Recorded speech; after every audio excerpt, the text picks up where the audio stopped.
भाइयों, हम लोग आजकल जो इतना बटे हुए हैं, कोई कहता है कि हम देवबंदी हैं, कोई कहता है हम बरेलवी हैं। और ये कुछ सालों से ये फितना बहुत ज़्यादा बढ़ता जा रहा है और यहाँ तक कि लोग एक दूसरे की मस्जिद में नमाज भी नहीं पढ़ते हैं। तो क्या हम सबको ये पता करना नहीं चाहिए कि ये क्या है, दीन है या ये दीन में बिगाड़ आया है या यही दीन है? तो भाइयों, 1905 में ये शुरुआत हुई थी। 1905 में आला हजरत ने एक किताब लिखी थी, हशामुल हरमैन। उस किताब में देवबंद के कुछ आलिमों पर आला हजरत ने कुफ्र का फतवा लगाया और ये भी लिखा उस किताब में कि जो लोग इनको काफिर नहीं मानेंगे वो भी काफिर होंगे। तो भैया, इतना तगड़ा फतवा जब उन्होंने लगाया इस जमात पर, तो भैया ये हमारे जो देवबंद वाले भाई हैं, इन्होंने भी 1906 में एक किताब जवाबन लिख डाली। उस किताब का नाम है अल मुहन्नद अल मुफन्नद।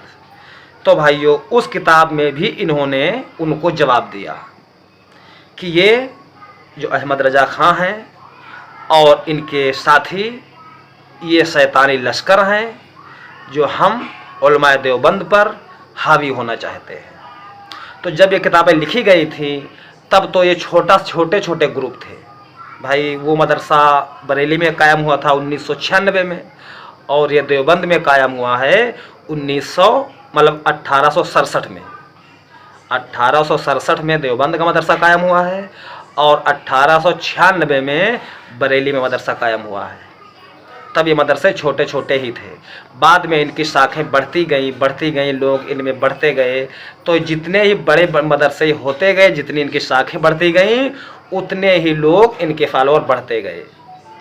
तो आज ये माहौल है कि जो बरेलवी फ़िरके से पढ़ के आता है वो देवबंदियों को काफिर ही समझता है, जो मौलवी लाइन का आदमी है। और जो आम आदमी है वो तो कहता है भैया हमारे लिए चाहे जो भी हो, हमका मालूम ही ना है, हम किसी के पीछे भी पढ़ लेंगे। इसी तरह देवबंद लाइन के जो आदमी हैं ये भी कहते हैं कि भैया हमारे लिए पढ़ाने वाला कोई भी हो, हम सबके पीछे पढ़ लेते हैं।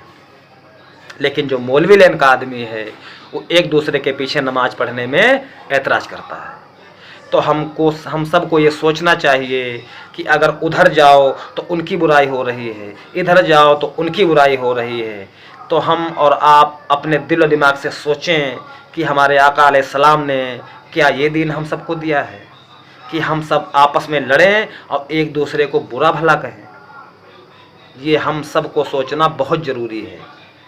और आप किसी बड़े उलमा से पूछ लीजिए कि ये जो दो किताबें लिखी गई हैं, एक दूसरे पर जो लान तान किया गया है, ये काम सही हुआ है या गलत हुआ है? आप उलमा से पूछिए और फिर अपने दिलो दिमाग से सोचिए कि ये काम हुआ है तो ठीक हुआ है, या ना हुआ होता तो ये सारे मुसलमान एक लाइन पे होते तो अच्छा होता। सोचिए और फिर हमें बताइए। और इसमें जो कमी रह गई हो तो आप हमें कमेंट करके बता सकते हैं।